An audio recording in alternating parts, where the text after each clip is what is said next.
y he estudiado durante la escuela de verano a la que ustedes han asistido y así poder identificar algunas oportunidades, desafíos y perspectivas futuras en la relación que tenemos Chile con Asia. So, good morning, everyone. First of all, I would like to extend a warm welcome to all of you to this roundtable. The idea today is to discuss the topics that we have covered in our summer school, and together we could reflect on the opportunities, challenges, and the future prospects of the strategic relationship between ASEAN and our region and Chile. I would like to especially thank our distinguished panelists for accepting our invitation and sharing their valuable time and expertise with us. Mr. Pablo Urria, Head of the Asia and Oceania Division at SUFRE. Her Excellency Celeste Vinson Palapat, Ambassador of the Philippines to Chile. Mr. Aban Rashid, Charge d'Affaires and Interim at the Embassy of Malaysia in Chile, and Dr. Fernando Sosdorf, academic at the Institute of International Studies. I also extend my gratitude to the university and our students for joining us today, both in person and online. Your participation is key to the success of this event, as we aim to foster an open, inclusive, and enriching dialogue. The objective of this roundtable is to create a relaxed space where key actors from ASEAN and Chile can share their perspectives and encourage collective reflection on significant topics. The dynamic of this session will be as follows.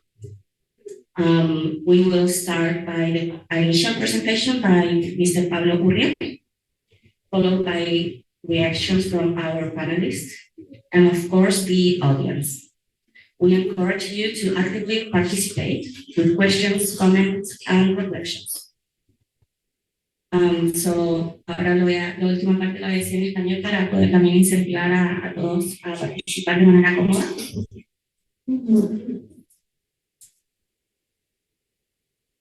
La principal dinámica que vamos a seguir en la mesa redonda es que vamos a partir con la presentación del señor Pablo Urria, y luego de eso los invitamos a todos, principalmente a los panelistas, a reaccionar sobre lo que él nos presente y bueno, también a la audiencia. Y bueno, la clave para que la mesa redonda sea enriquecedora es que la participación activa de ustedes, los estudiantes, ya sea con preguntas, comentarios o reflexiones. Vamos a estar atentos a todo el Zoom para que puedan abrir su micrófono y como les hemos dicho en todas las instancias, ustedes pueden enunciar sus comentarios en el idioma que más les acomode y podemos ayudar a traducirlo al inglés.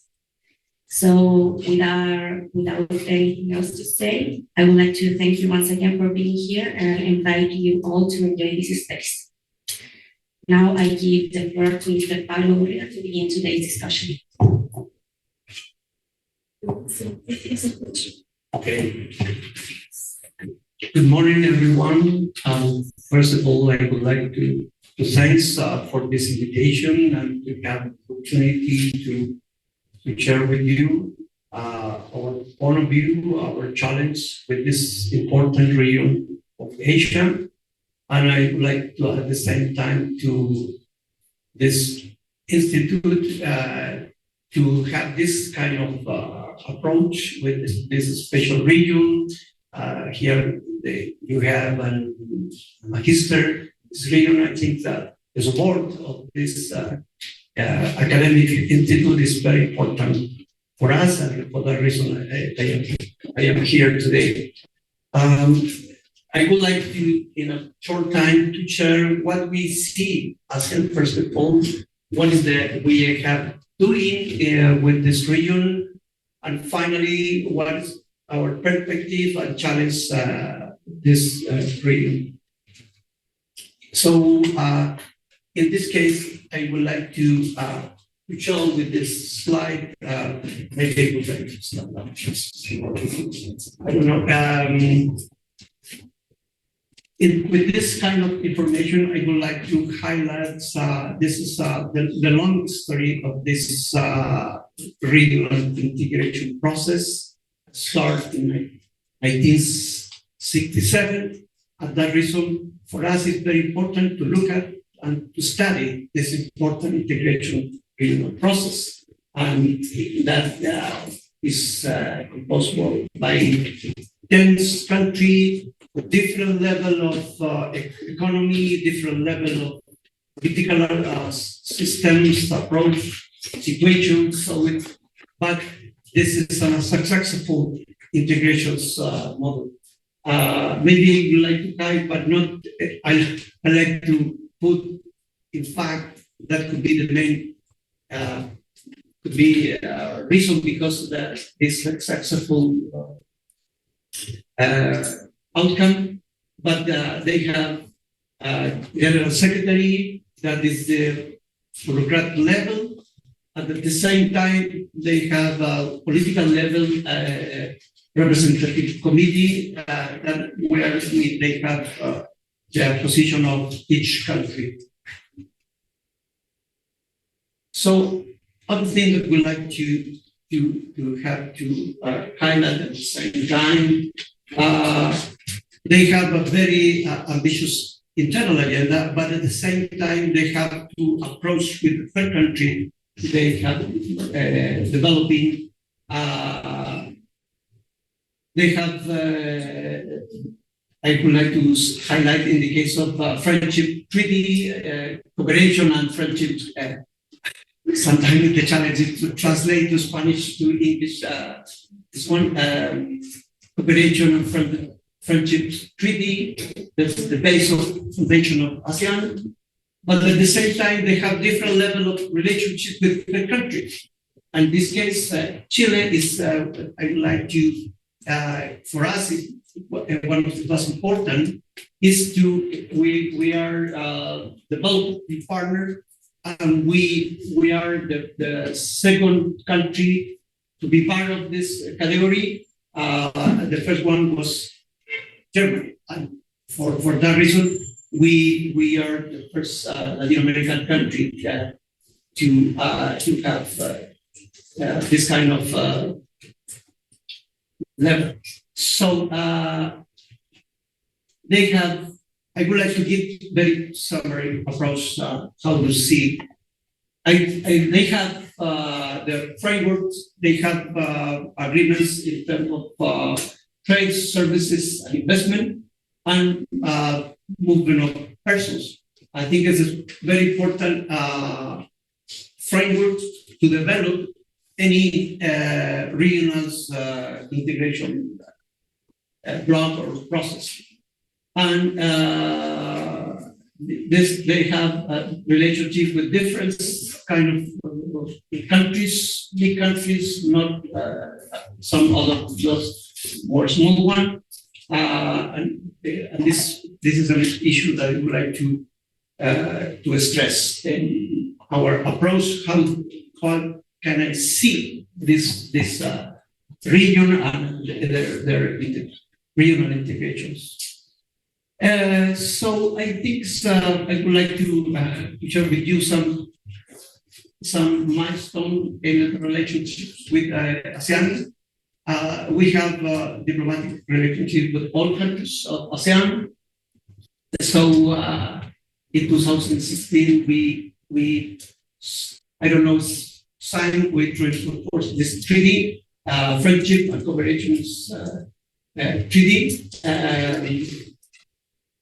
And the most important for us is a development partner with ASEAN because I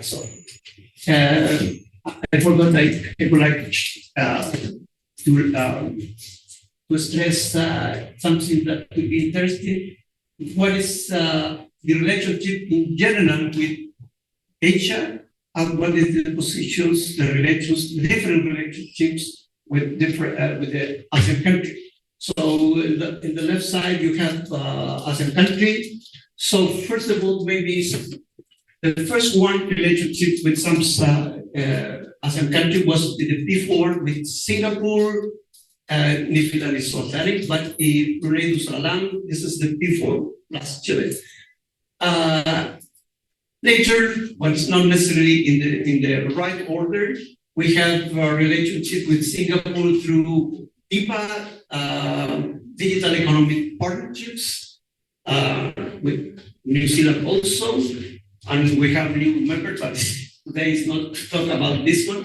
And CPTPP, one more regional agreement, but it's not exactly Asia agreement because just only we have this part of the ASEAN country that which part of CPTPP is Brunei, Vietnam, Malaysia. And what could be for us the next step in order to enhance our relationships with ASEAN is to be part of the RCEP. That is a very interesting agreement because it's an agreement in the Asian regions because all of the countries that belong to this is Asian region, like 10 countries of ASEAN, plus China, Japan, South Korea, New Zealand, and Australia.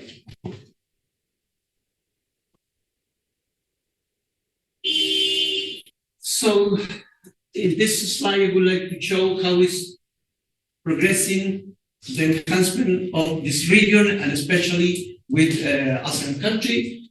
The first process I had mentioned was before with Singapore and Brunei in 2006, after with bilateral agreement with Malaysia, following by Vietnam 2014, Thailand 2015, Indonesia in 2019, CPTPP more or less to be considered part of these enhancements, and Philippines.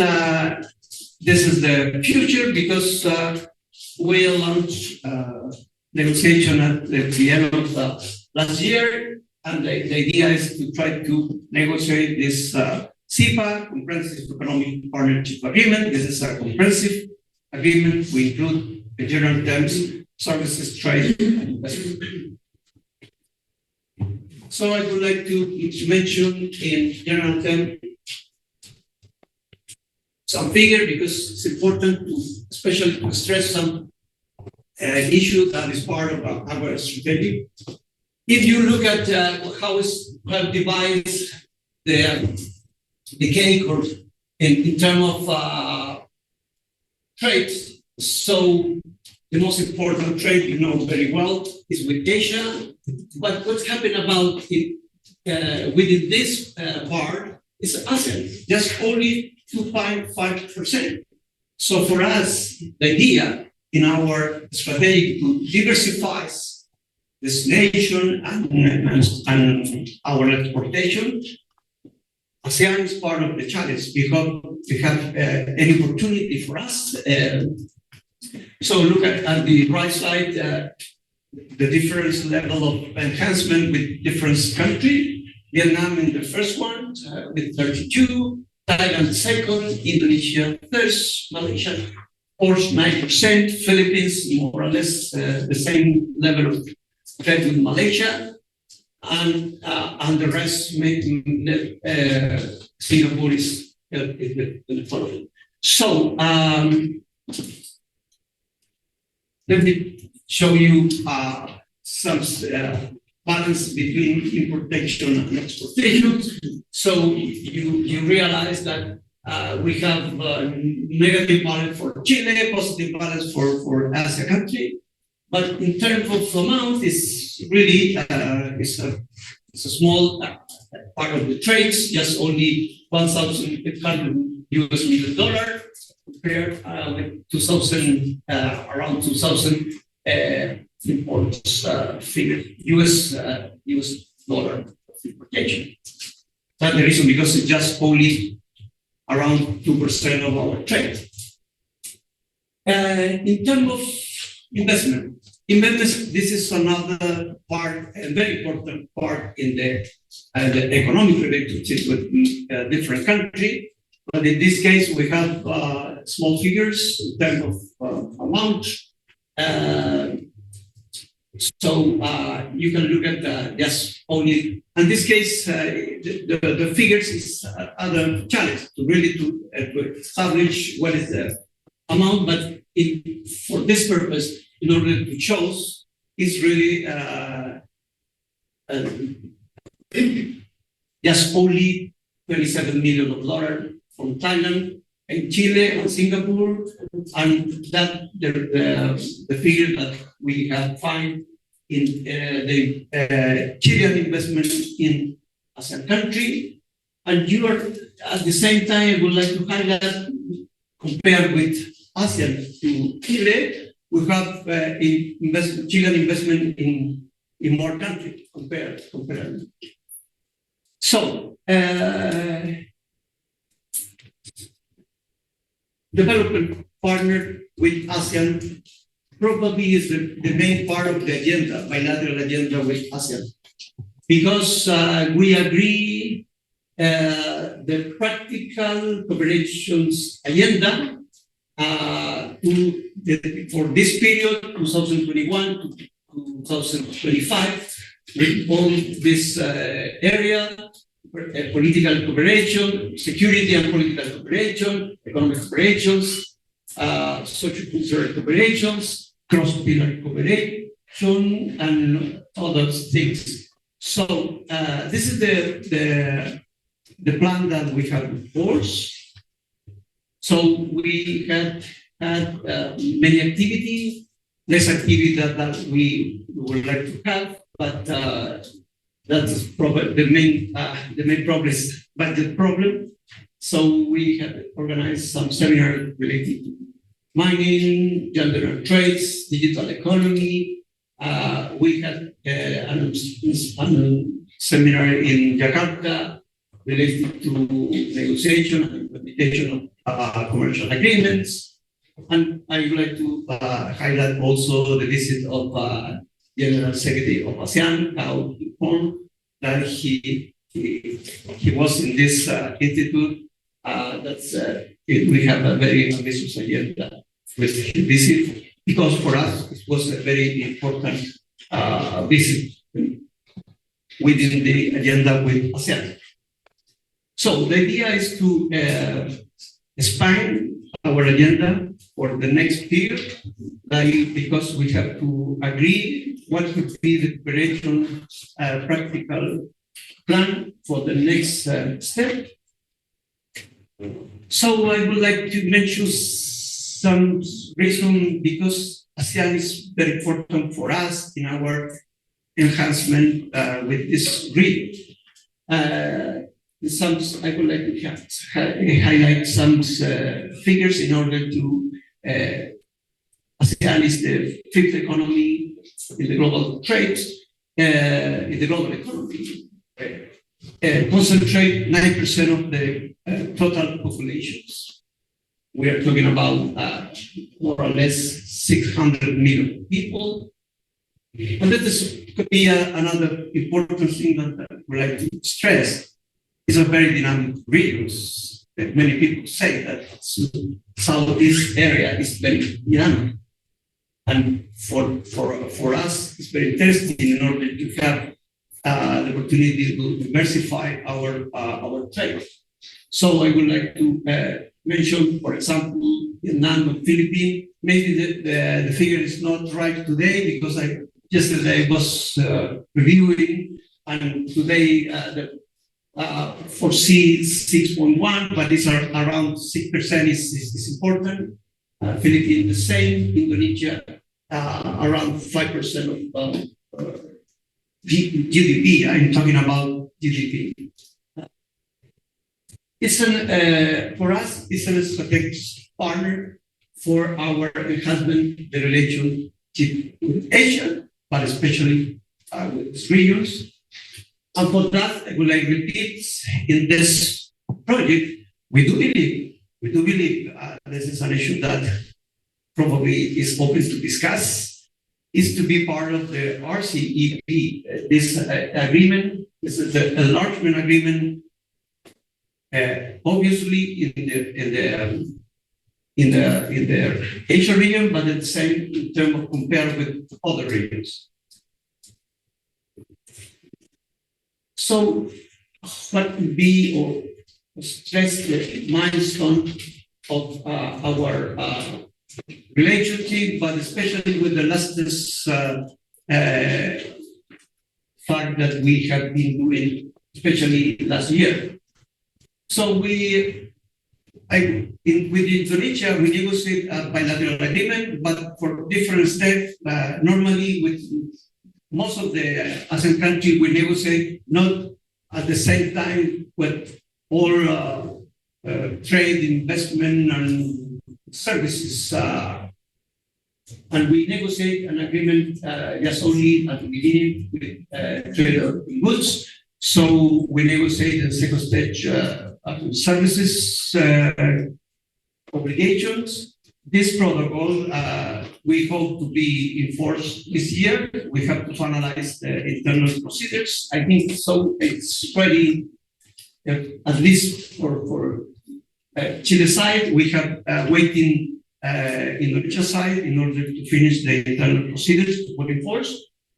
And the next step is to negotiate investment agreement, investment protocol. Because of the first steps, our undersecretary was in Indonesia last year, and we agreed to move forward in this stage. Another things I would like to highlight, not only because my friend's ambassador of Philippines is here, but also it's very important. This is a matter that we have been waiting for many years in order to be be ready to engage in the negotiations. So last year we agreed. Our minister was in Manila in December 6th. You know very well the dates. So to announce and to launch negotiations with Philippines. This is an important market in the regions, and the visit of the secretary. The General Secretary was an important issue for us in the relations.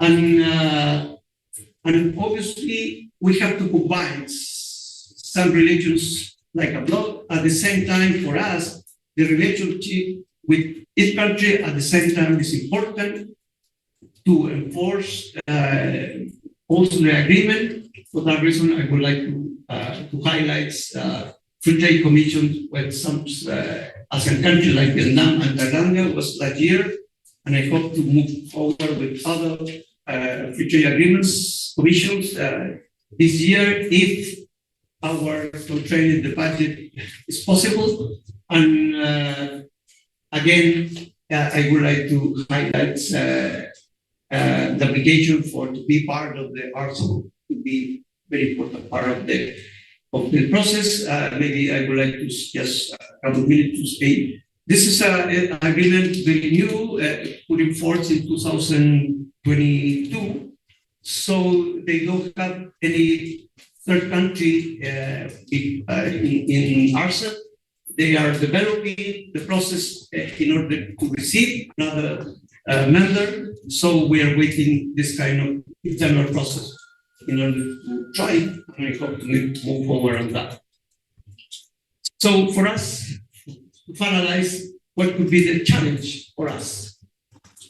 I insist the development partners is one important key issue for us.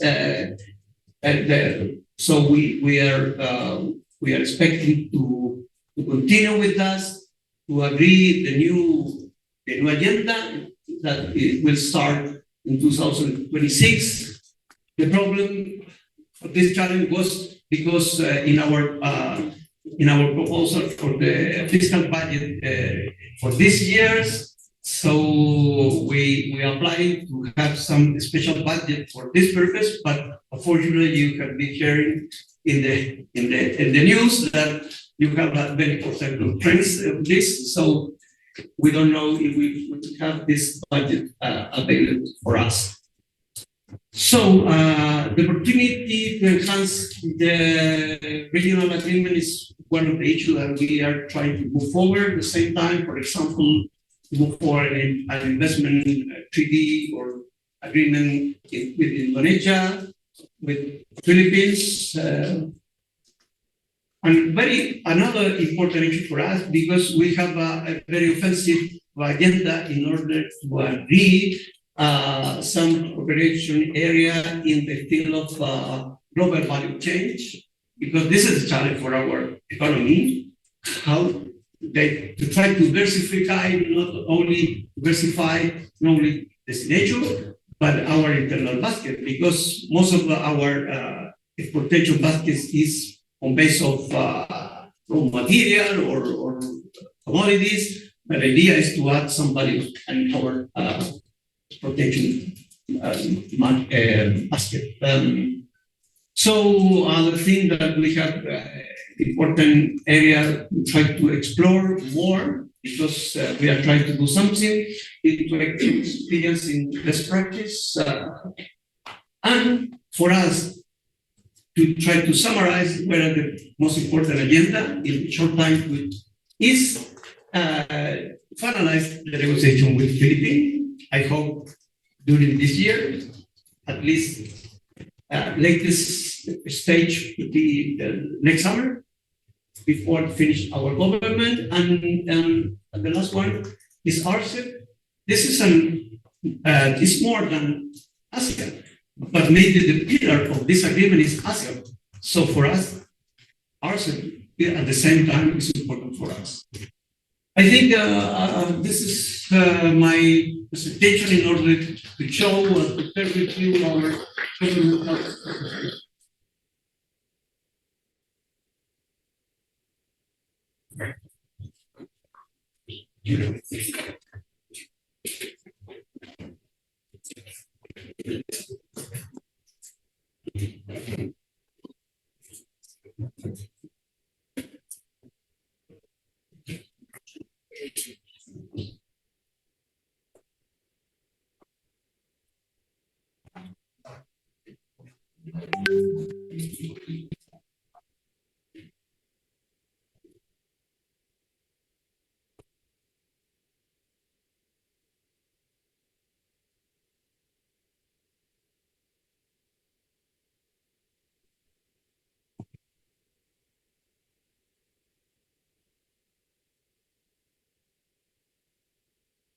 Okay, thank you very much, Mr. Urria, for your insightful presentation and for also setting the stage for today's discussion.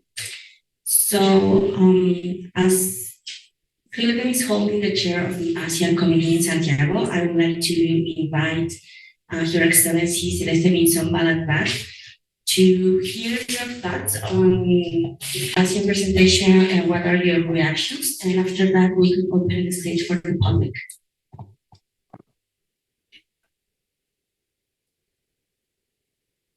Thank you very much, Lucia, and thank you for your talk, Pablo.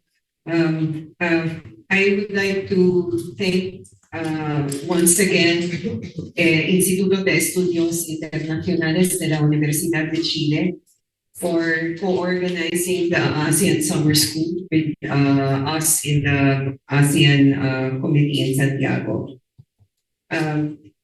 Good morning to all the participants as well and our fellow panelists. We consider ourselves a dynamic regional bloc, ASEAN, and we see ourselves as playing a role in promoting and sustaining prosperity, not just in our region, Southeast Asia, but across the Asia-Pacific region. Just to share with you a few statistics, the combined GDP, the latest figures show $3.8 trillion. And it is currently the fifth largest economy in the world and is poised to become the fourth largest by 2030. ASEAN continues to play a leading role in shaping an open, inclusive, and rules-based international order.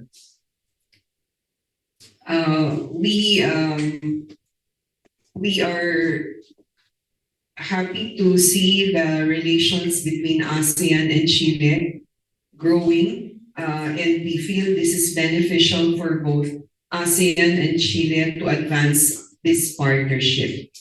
Chile, as pointed out by Pablo, is the first development partner of ASEAN in South America.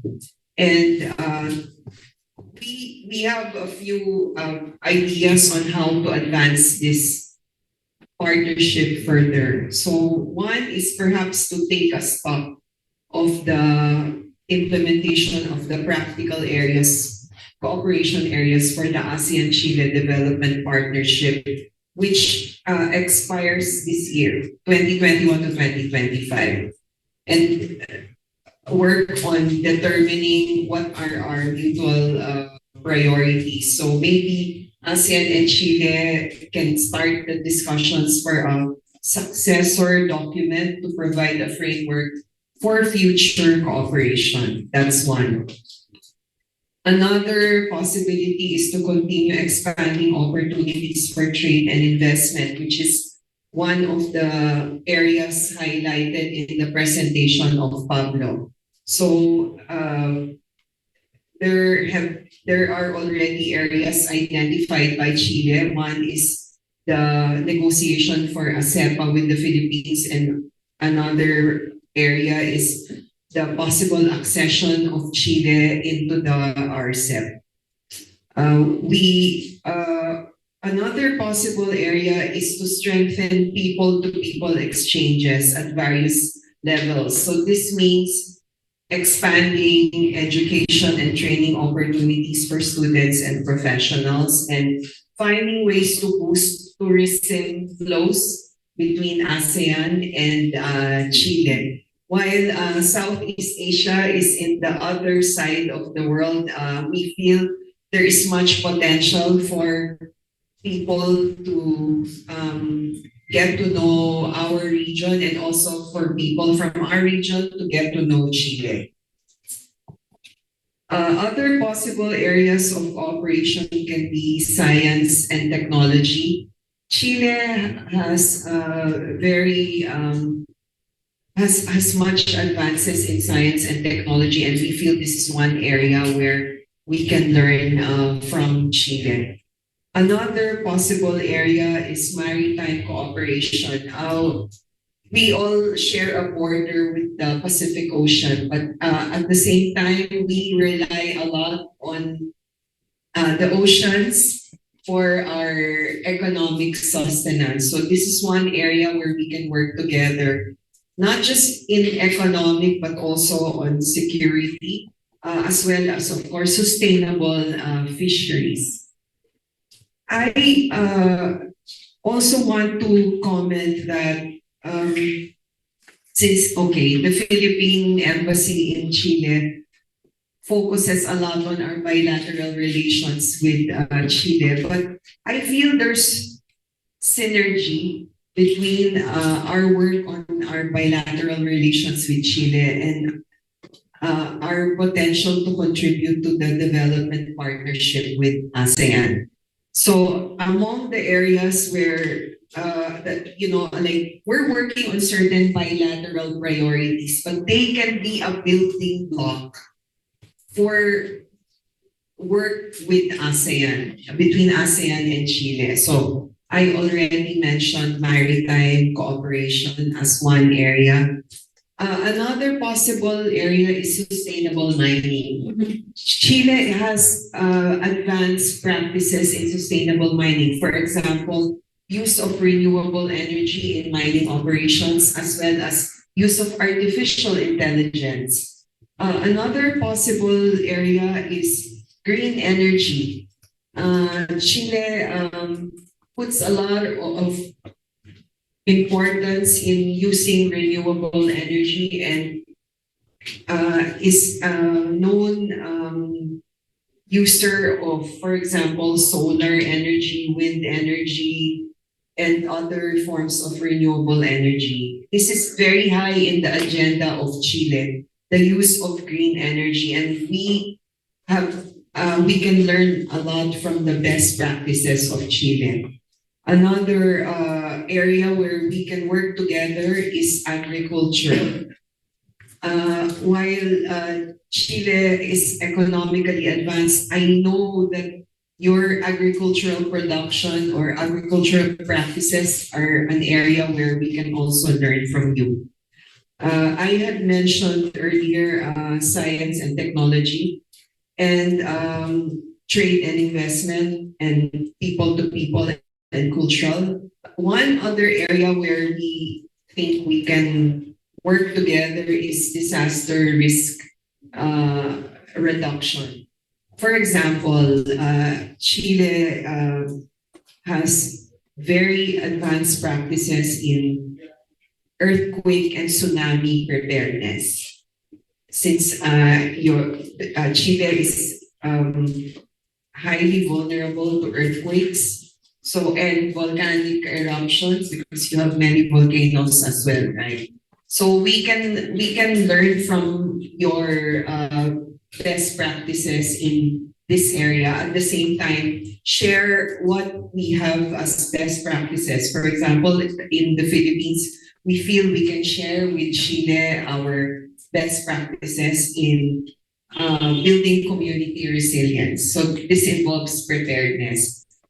The areas I have mentioned are actually areas where we are working with Chile on bilateral cooperation. But as I said, these are potential building blocks and there are potential synergies between the bilateral work as well as cooperation with ASEAN. So we hope that we can sustain the engagement between ASEAN and Chile by encouraging high-level visits and exchanges and perhaps taking advantage of the meetings between ASEAN and the Pacific Alliance to help us better engage countries in this part of the world. So we invite Chile to support ASEAN in implementing the ASEAN Community Vision 2045, which is going to be launched this year under Malaysia's chairmanship. So those are all, and I will be happy to respond to questions later on. Thank you very much.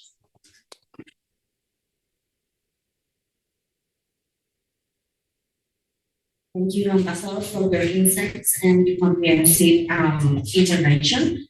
So we know that all cooperation with ASEAN must be conducted and open to all ASEAN countries. That might be sometimes a challenge, but starting with one country and bilateral cooperation, it's always a good start. And you have mentioned many areas where Philippines might have interest as well as other ASEAN countries.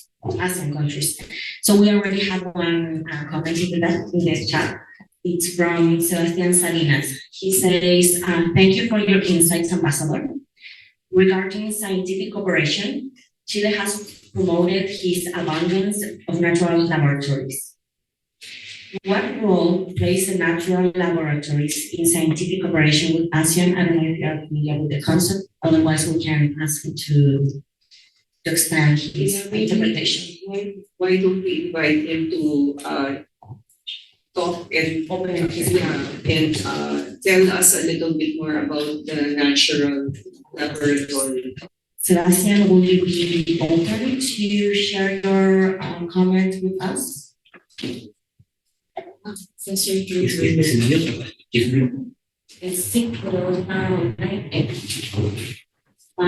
in the meantime, maybe we give the space to Marcela to share their insights. Go ahead, please. Hi. Yes, thank you very much. Good morning, everybody. First, I want to start with a little reflection, then I have some questions. What happened with triangular cooperation south-south between Chile and Asian countries? So, because sometimes there are only memorandums of understand and nice photos and nothing happens. A lot of papers, but in the practice, nothing.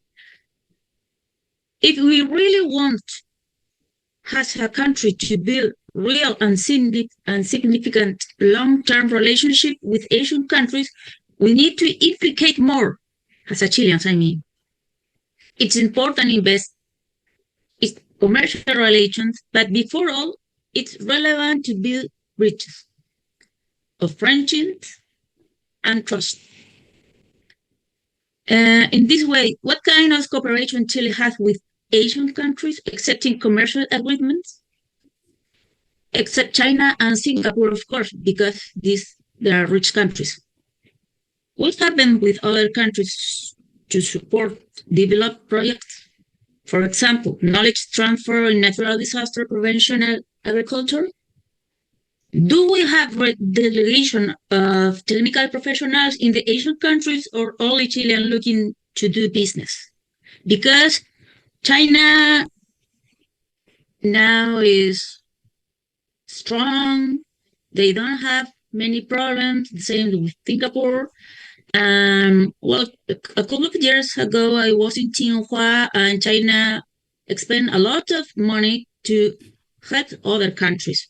I met people with Malaysia, Philippines, Cambodia, India, etc.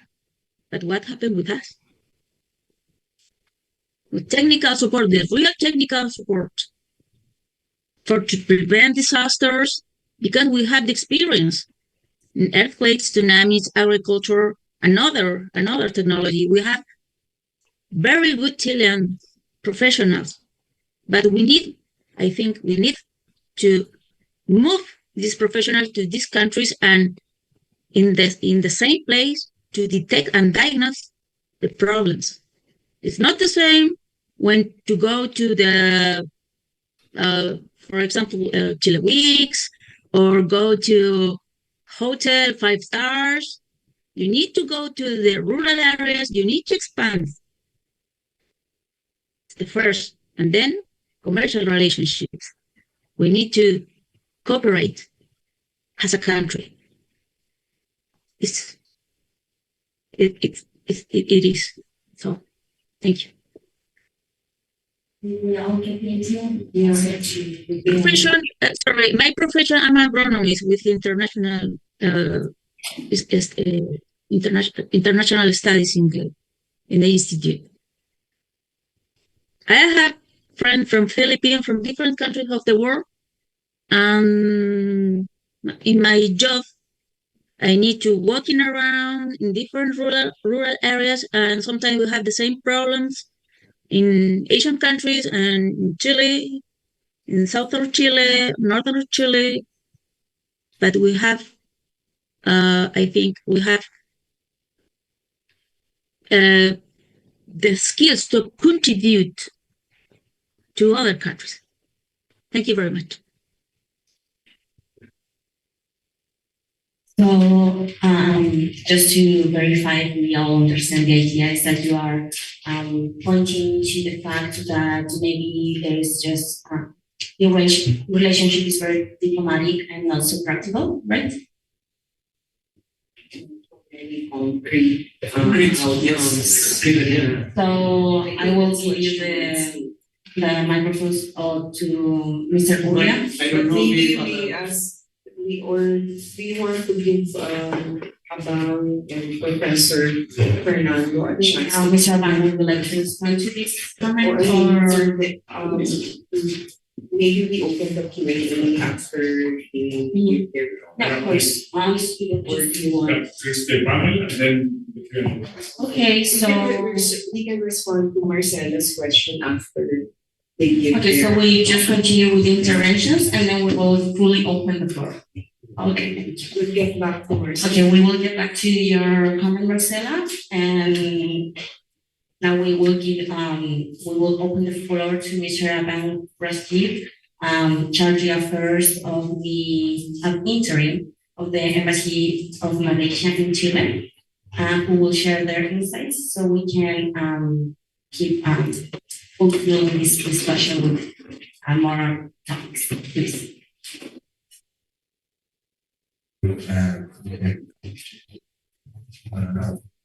is the future of ASEAN and its relationship with Latin America. So I think I will reiterate some of the points shared by Ambassador Celeste before, which is about the persist to enhance this relation between ASEAN and Chile.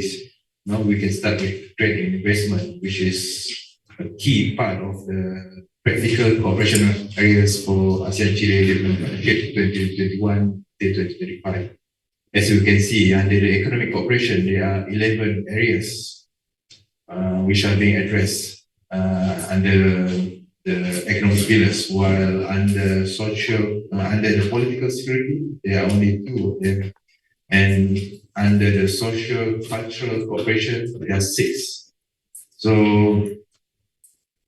a lot of emphasis are being given under the economic cooperation under this 2021-2025 PCA in Chile, and I wish to see that more emphasis will be given under the political security cooperation and also social cultural cooperation. As you can see, the ASEAN, we have 8 sectoral development partners and 6 development partners, which Chile are part of.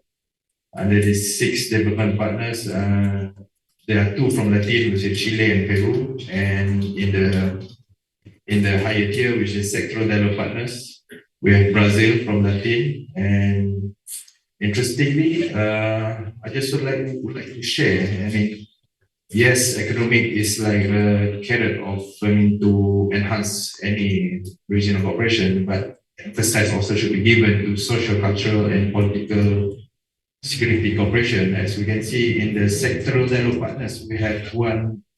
I would like to share my experience back then when I was handling the ASEAN-Morocco relation, where the way that they elevated the partnership from development partners to sectoral development partners is, I would not say it's through giving a bigger pie to the economic cooperation, but from what I see, it's more to social, cultural, and political security cooperation, where we can see they're trying to engage the Moroccan, this is just my view, the Moroccan, they're trying to engage the ASEAN, and they really make use of their ambassador of Morocco to ASEAN in Jakarta.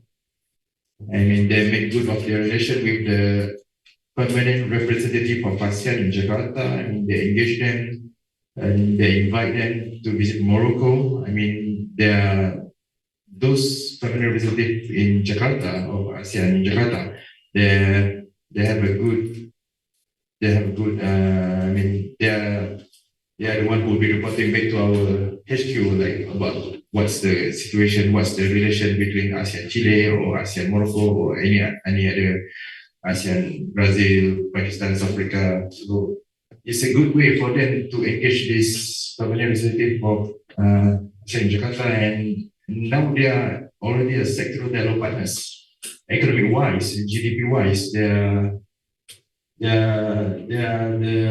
have the lowest GDP number in the sectoral development partners. They are lower than Chile, but from there we can see that to elevate it, it's not about just economic. You need to engage more and more to open up. As I can see, Morocco, for 3 consecutive years, they have provided training for ASEAN diplomats. This might be seen like a small gesture, but I mean, that's the way to engage it. And every time they offer the courses, it will be raised in the meetings, raised in the ASEAN member countries. So they will see there's like an engagement at each ASEAN member states. They will be talking about, we have this offer from these countries, and then it's like it will look like they have like a continuous engagement every year. It might seem small, but I think this is part of the soft power diplomacy being done by those who were development partners before and now being upgraded to sectoral development partners. And also what also like to reiterate the part of in this matter, I would also like to suggest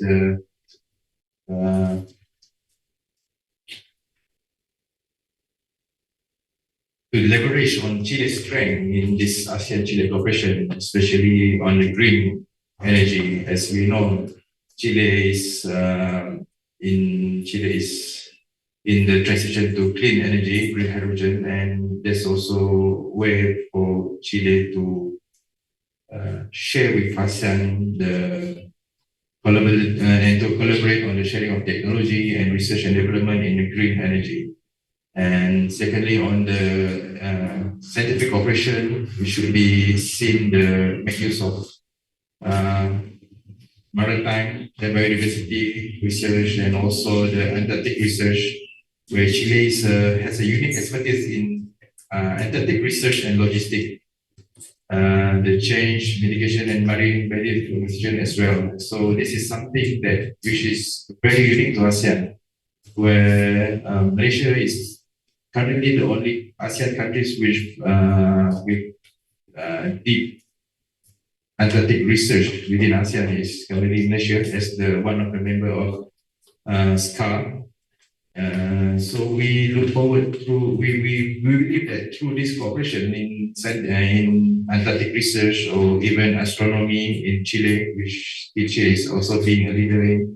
I mean, this is like the carrot that we can attract more cooperation with ASEAN. And as Ambassador Celeste said earlier, the disaster management, yes, we believe so. We believe that Chile's experience in earthquake and preparedness and disaster risk reduction, Chile or ASEAN, we could see how we can offer training programs, technology transfer, or even joint exercise to enhance ASEAN and Chile's resilience to natural disasters.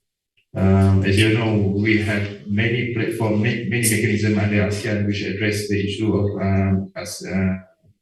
which address the issue of humanitarian assistance and also disaster management.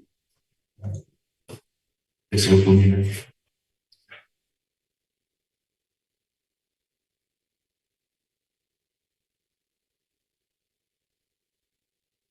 Thank you, Mr. Abang, for your intervention, where you went further for some cooperation areas as management of risks from natural disasters. Now, we would like to invite Dr. Fernando Soster in a way to conclude the panel.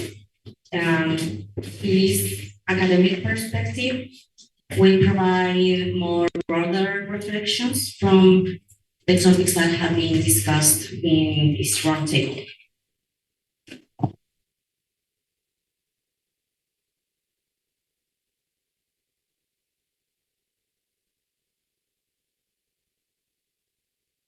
Thanks for the invitation. So, I will speak only 5 minutes to just a quick finish in order to open the discussion with the students. So, let me show you the following. Okay, here you have development plans in developing and developed countries, and as you see, this is very important because, as you see, you have Canada, United States, European Union, France, China, but also you have ASEAN. Okay? For instance, Malaysia, Philippines, Thailand, Indonesia, and these countries are launching industrial policy to, for instance, Philippines 2023, 2028, Malaysia 2030, Thailand the same. But if you look at Latin America, you only have Brazil. Okay? So Latin America is the empty box when you think about development plans for the long term. Okay? And this is very important because then this is the GDP growth. And as you see, Argentina, Brazil, Mexico, the biggest economies in Latin America, they are growing slowly, but in contrast, Vietnam, Philippines, Indonesia are super fast growth rate. Okay? So, but even with high growth rate, if you see Indonesia, Malaysia, Philippines, Vietnam, Thailand, this is the GDP per capita. So in Latin America and Asia, we have common issue. And this is a common issue. We have middle and low income. Okay? And as we see, this is the labor productivity relative to the United States. So this is a metric to understand the catching up with the technological frontier. And this is Taiwan, super fast catching up. This is Malaysia, this is Chile, this is Argentina, Thailand.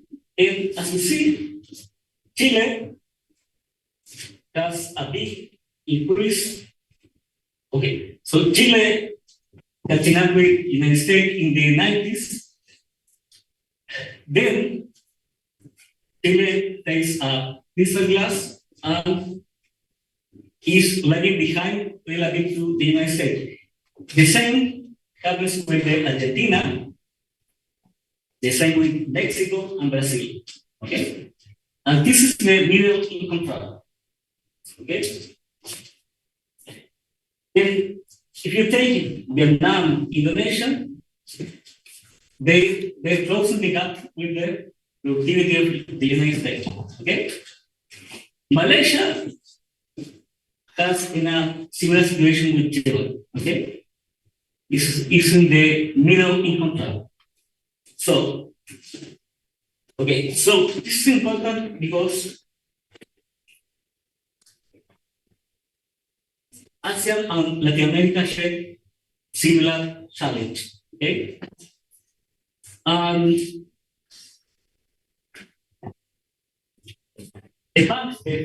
The panel has discussed some initiatives, for instance, digital transformation. Okay? ASEAN has the digital master plan. So maybe we can exchange some programs in digital transformation, some programs in technical formation.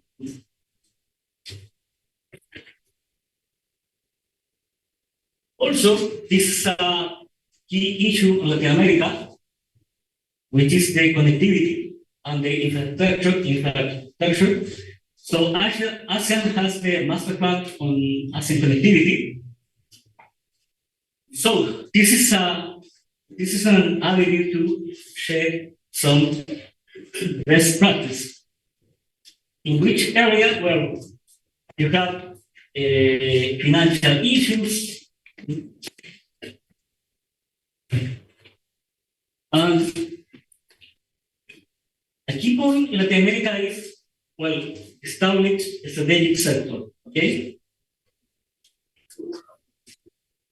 Here we have discussed some strategic sectors: astronomy, clean technology, maybe agriculture, mining, okay? So also we need to foster the cooperation south to south, okay? And Paulo has discussed about the integration,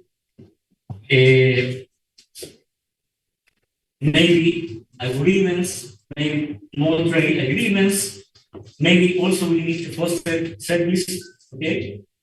Maybe also we need to push digital transformation. And some key take points. Well, maybe we need a forum in a similar way to CELAC, China. Maybe we need a forum between Latin America and ASEAN. Okay, not also at the ministerial level, but something like that. Okay. In Basel, as mentioned, people-to-people exchange. Okay, it's key to foster the exchange between professionals, people. Okay, we need to advance in technical capabilities and human capability. Okay, and also we need investment. Okay, so we need investment from ASEAN, and also Latin American countries has to invest in ASEAN. Okay.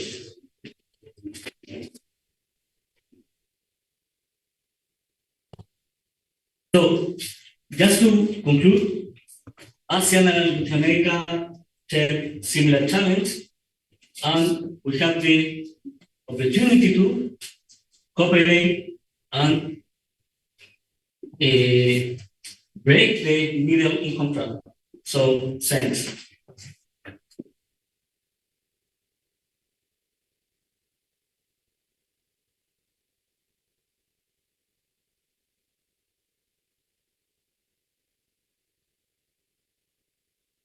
Okay, thank you, Dr. Sofler, for this more comprehensive perspective where you were able to point some technical aspects to strengthen their relationship. So, and I'm glad it all worked out well. So now it is the time to open the floor for comments and insights. But first, I would like to give up some space for the panelists if they have some reactions from their own presentations. I see Mr. Purga would like to share some comments.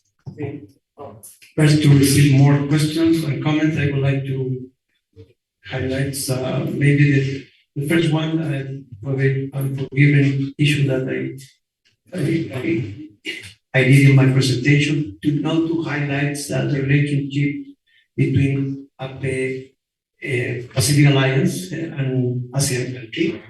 This is an issue that is very important in our political point of view, because relationship between two regional integration is probably better when you relationship with only one country with ASEAN. So this is an issue that we have been supporting and to try to move forward. Any occasion that Chile shared this process, try to really enhance the agenda with ASEAN through the Pacific Alliance. I think I would like to highlight any other issue that probably I did not mention. I would like to stress. Obviously, number one is very important key issue for with Chile with ASEAN is because it's a South-South relationships.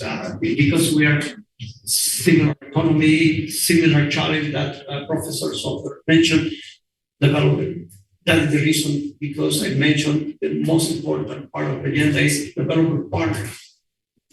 And I would like in this moment to try to answer the comment of Marcela, because I understand, and the reason because I support this kind of activity, because this maybe we have discussed what would be how to move forward for concrete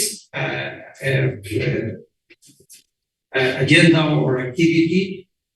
From perspective of government point of view, we have been trying to get money, because at the end of the day, this is the life. If you don't have money, it's very difficult to move forward, especially with us, because also Dr. mentioned Asia and this region as is important. But at the end of the day, we have a restriction of the budget, so we don't have money. So we have very ambitious agenda with ASEAN in terms of activity. But at the same time, I would like to highlight that's important, this activity, and maybe at the end of the day, different actors, it's important to participate in this agenda, not government. For example, the academia. I think this institute is very, very probably the lead in order to move the ASEAN and ASEAN agenda. This is very important. I would like to highlight this is, and I would like to mention that in my experience, I'm lucky to have visited most of the ASEAN country. At the end of the day, you realize maybe most of the people they don't know who is Chile, who is where in Chile. So it's the same if you talk to the people here. So we need to more at the end of the day more people to people activities. And I try to finish because I don't want to extend my explanation, but probably economic field because I am on behalf of economic field, sorry, but at the same time we have a more political approach. But probably maybe the first step is to have some economic frameworks to develop business. Because to develop business and to develop more exchange people, more business and academics. So this is an open discussion. Who could be what could be the first? So I think this is a very important challenge. How to move forward, more concrete, not only in the economic agenda. For that reason, so I would like to finalize this issue that I don't know we have to mention, not on behalf of the government, just on behalf of Pablo. So this I fully agree with Software that for us the challenge with two countries, this is the agenda for Chile, not only to develop it. But this is the key issue, but the big challenge that we don't have, unfortunately, today, the answer, because unfortunately, it's not, we don't have a social agreement to develop this important issue for us to move forward a new stage in the integration with the world. So obviously, not only to develop our country, but at the same time to develop the So sorry for extending my comment, but I like to mention, I'm trying to put more issue to the discussion. Thank you. Thank you, Mr. Urria. You definitely highlighted some new aspects of the discussion. And Ambassador, would you like to react? Just to respond to Marcela's comment earlier on the perception that there are not so many concrete outcomes. One of the things I have learned is you need a lot of patience to have concrete outcomes, and the effort is there, and we just need to sustain the efforts. I think what earlier I mentioned that there is synergy between the work on bilateral cooperation and the work on ASEAN. So maybe that's how we do it. For example, embassies like ourselves, we have our specific areas of cooperation with Chile. Then once those activities are sustained, they can form as building blocks for future cooperation with ASEAN in the same areas. We just expand the number of participants to include other ASEAN member states. So I think that's really how we can have more concrete outcomes. Thank you. Mr. Agan, Mr. Dr. Sostok, if you have any reactions, otherwise we will.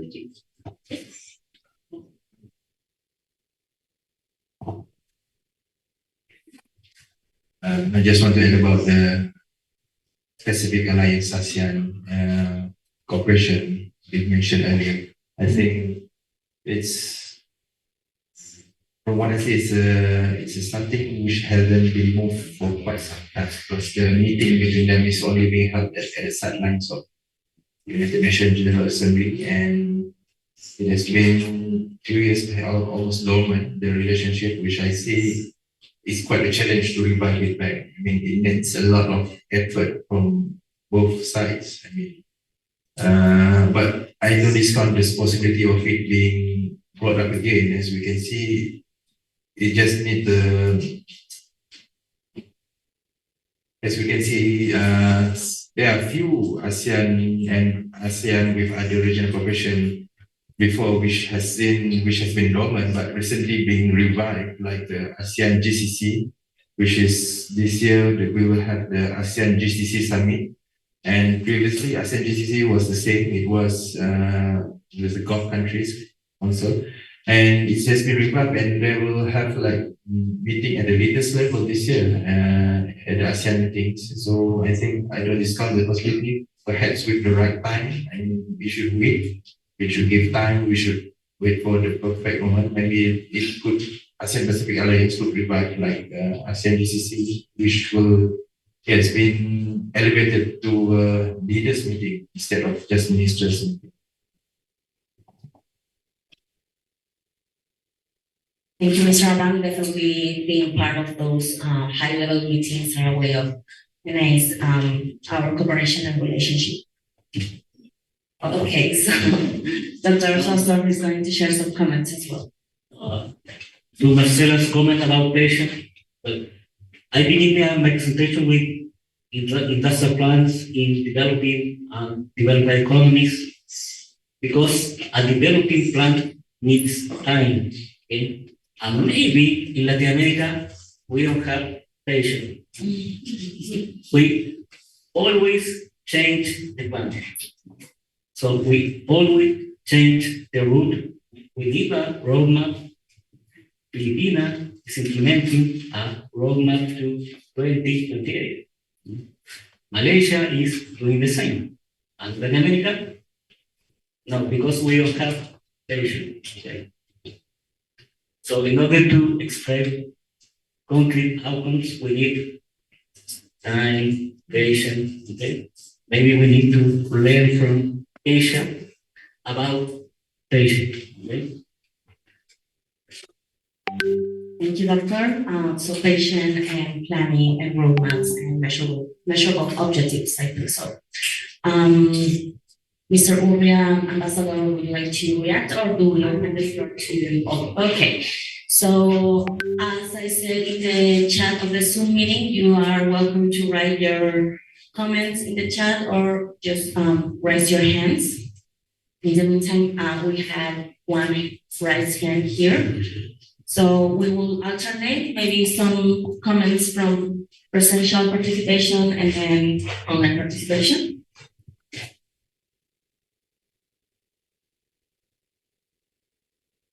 Hi, I'm a student from the Master in International Studies here at the Institute.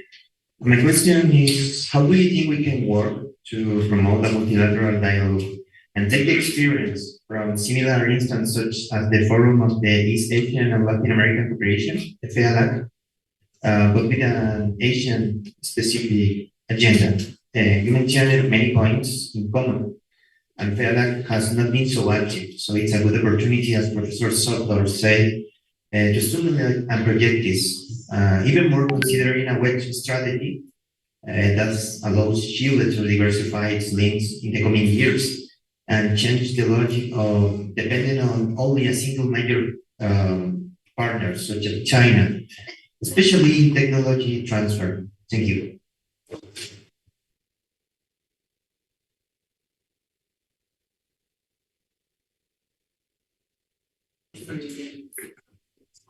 So we'll give some time to the panel to decide who will reply. Thank you, Ambassador. Thank you for the question. I am personally not familiar with FIALA, but just going back to the point I made earlier, I think there are many ways to engage each other. There's the bilateral, meaning Philippines, Chile, and then there's regional. So the ASEAN-Chile development partnership in one, and then there is the regional engagement between ASEAN and the Pacific Alliance, and then the bigger forum. I think we try to take advantage of synergies in the work being done in these various fora and see if there can be, we can build on those achievements or those activities to have more participation and see how we can sustain them and deepen the engagement. But you start small, I think, and you know there are many ways to get the cooperation going, and they can be simultaneously explored. It doesn't have to be just one or the other. They're not mutually exclusive. We can do them all at the same time. Thank you. Anyone who would like to answer? Otherwise, we have many questions. So Sebastian will expand his question made earlier. Please feel free to open your mic. Good morning, everyone. Once again, thank you for your insights on your presentation. I want to expand on my earlier question about scientific cooperation and natural laboratories. So, the Minister of Science, Technology, Knowledge and Innovation, and the Ministry of Foreign Relationships of Chile have promoted this idea of natural laboratories that is defined as territories with singularities or unique natural attributes that have advantages or opportunities for the development of science, technology, knowledge, and innovation in their multiple expression and impact on social and economic developments on local and global levels. So basically, Chile has unique ecosystem that includes the deserts, the night skies, the ocean, the mountains, the subantarctic and Antarctic territories. And they offer comparative advantages for scientific development and cooperation. So my question is about what roles do these natural laboratories play between scientific cooperation between Chile and ASEAN and or Chile and ASEAN member states?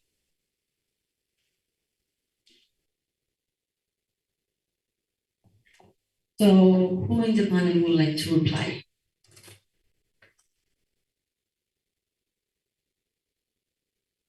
Thank you, Mr. Abad. I mean, thank you for the question, but I'll just answer from what I've known about this issue before. The issue about the national laboratory and the science, the biodiversity, I agree that like some countries in ASEAN, including Malaysia and Philippines, we are part of the mega diverse countries. And I think 2 years ago, Ecuador, tried to push for countries of mega diverse. They want to have a meetings, but pushing this diversity cooperation, I think we already have existing mechanism under the UN. To create a new cooperation or new mechanism separately from what we already have under the UN might not get the support from other countries. This has been tried before, so this kind of operation can be further enhanced or further be followed up under the existing UN mechanism. Thank you. Do we have more questions, comments, or reflections? Okay.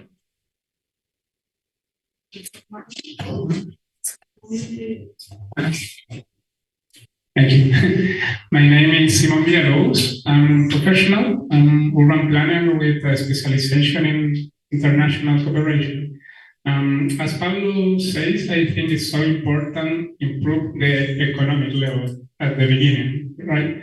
In this context, I want to know about your opinion related to creative economy in the ASEAN region, related to creative cities or smart cities, and how this kind of strategies can improve two levels, the economic progress and solution related to climate change. This is the question. Thank you so much. To the panel in general.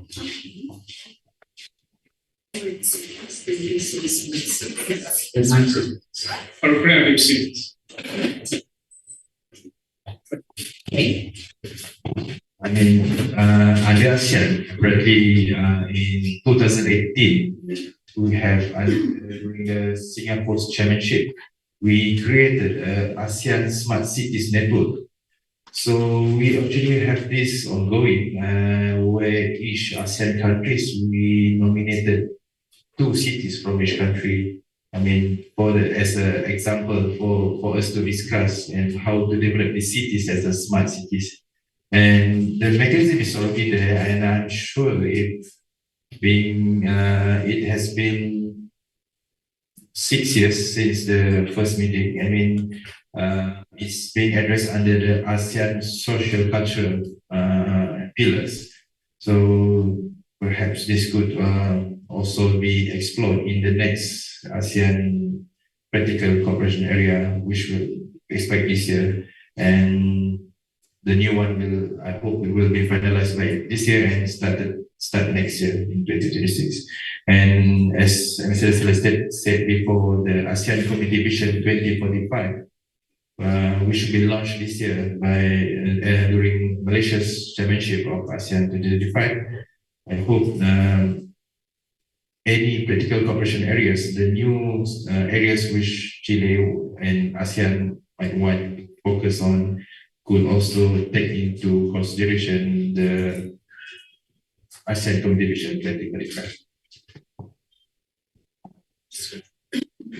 I just want to add, I think in principle, establishing smart cities is a very good idea and definitely will contribute to addressing issues like climate change. But I think we also have to be mindful that such initiatives do not worsen the digital divide. And we need to be conscious that others don't get left behind. You know, we don't just take care of those who have access to digital technology, but first maybe widen the access to digital technology so that more people can benefit from the establishment of smart cities. Yeah, thank you. Thank you. I don't know if any of our panelists from the Chilean side would like to share their comments on these topics. Smart cities, creative cities.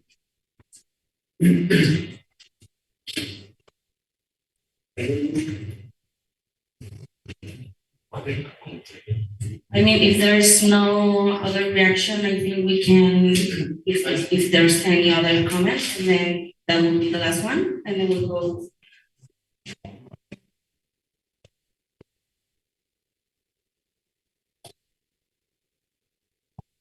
Thank you very much for the spectacular presentation. My name is Claudio Álvarez. I work in the Universidad Técnica Federico Santa María. So it was very interesting that mentioned by the ambassador related to the transfer or the cooperation in these areas of green mining, green energy, sustainable mining, or that kind of things, disaster. So in the Universidad Técnica Federico Santa María, I work as a manager of the industrial services. So we are very interested in to promote this kind of cooperation with Asia in general. Currently, we are talking about, with Indonesia embassy. So my question and my comment is to express that as university, the only one STEM university in Chile, we are very interested in to cooperate with Asian bloc and in particular Philippines, taking advantage of you are here. So it is very interesting what you mentioned about the technology transfer. That is my general comment. Thank you very much.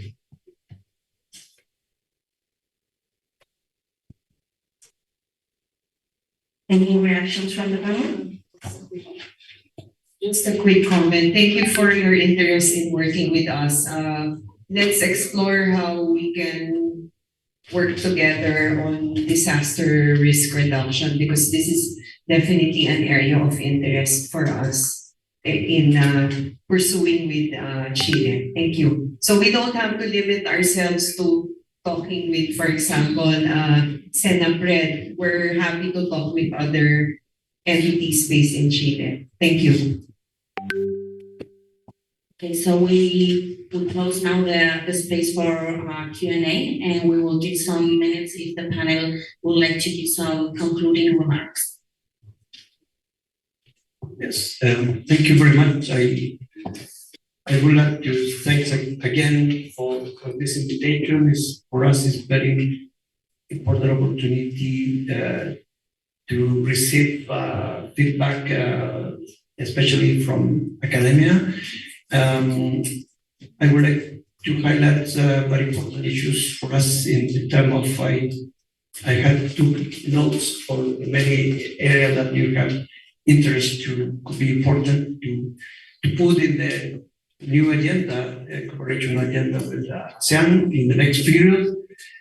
But unfortunately, I have to emphasize again the problem at the end from government point of view is budget. So because we have very high interest area, but unfortunately we don't have budgets.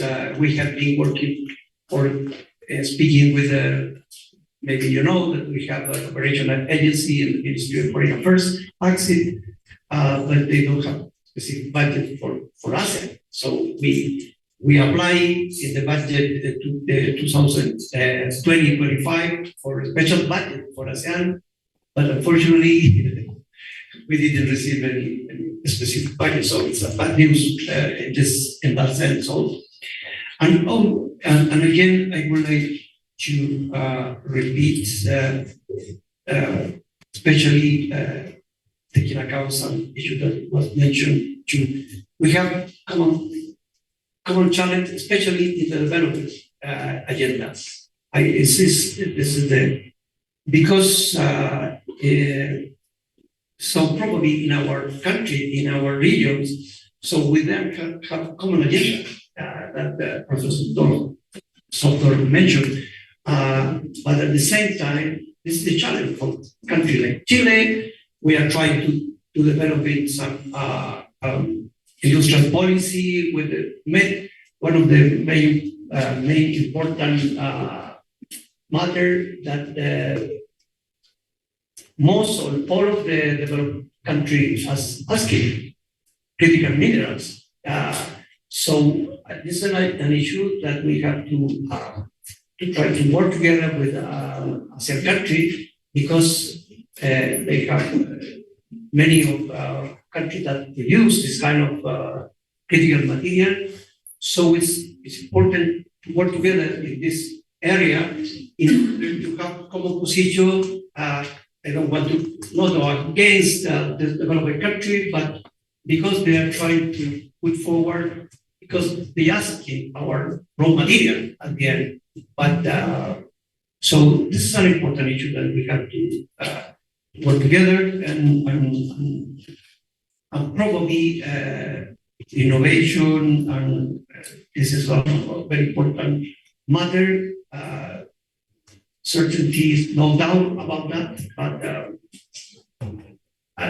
probably we need to add more private sector, academic, to try to develop this kind of agenda in order to work together, private, public, academia, whether it could be or another very important tool in order to move forward this agenda. So thank you.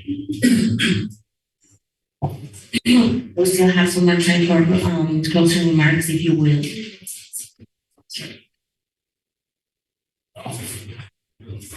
Thanks again for the invitation. So ASEAN and Singapore and Latin America are developing economies. In this moment, we are facing a technological clash between the United States, China, and the European Union. As all you know, ASEAN and Latin America have a neutral stance on this issue. So maybe this is the window of opportunity to push the common agenda, as Pablo said, to escape the middle income trap. So maybe this is the window of opportunity. It's now or never. If we lose this opportunity, maybe Latin America, maybe also ASEAN has lagging behind relative to the United States, China, and the European Union. Okay? So thanks again.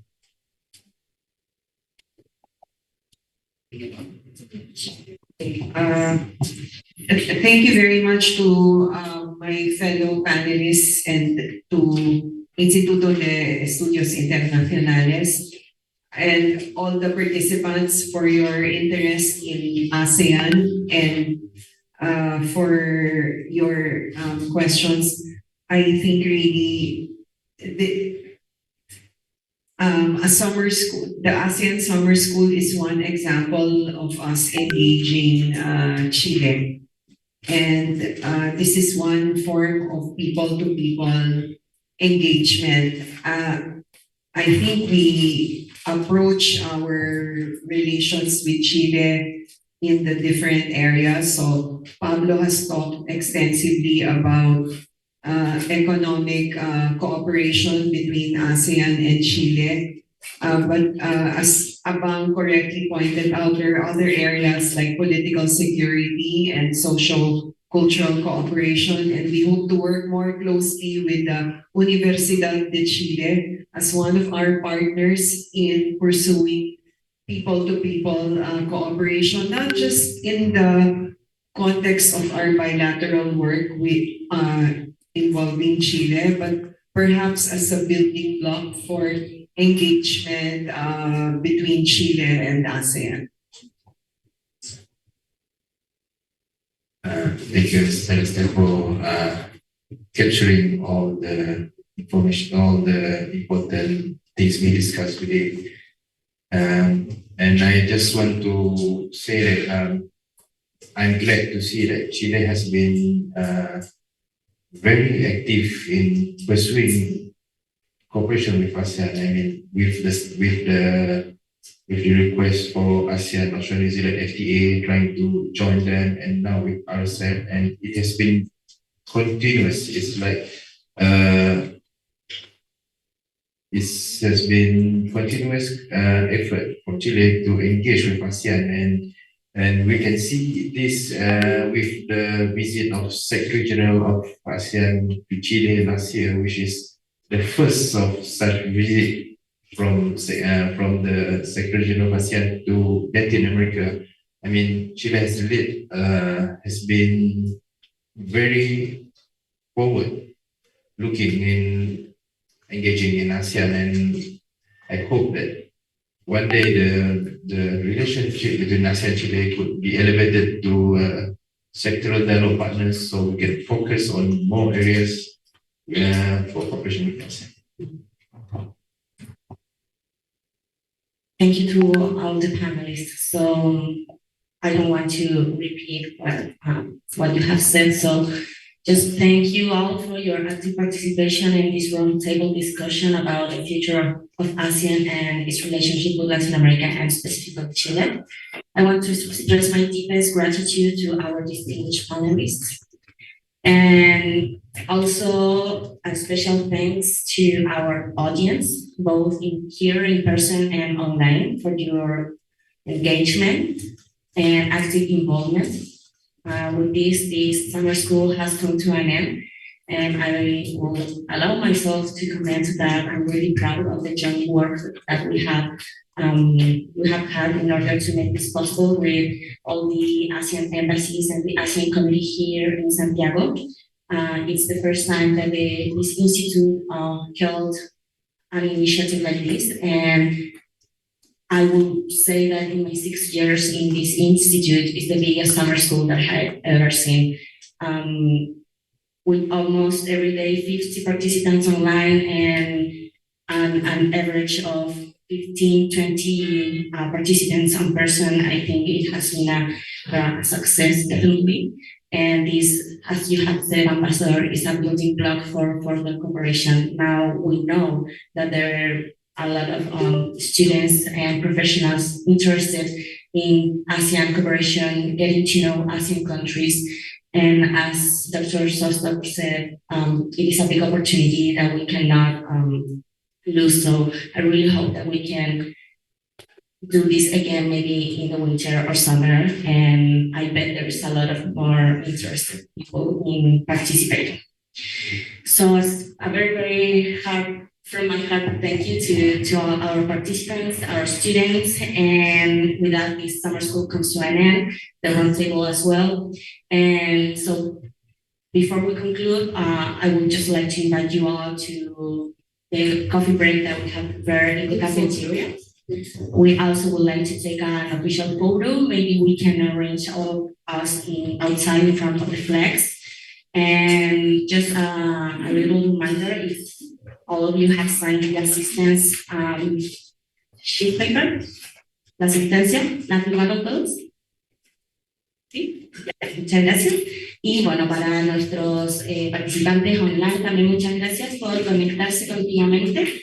Y bueno, lamentamos que no nos puedan acompañar en el coffee break, pero ni en la foto, lo siento. Pero muchas gracias a todos y a todas.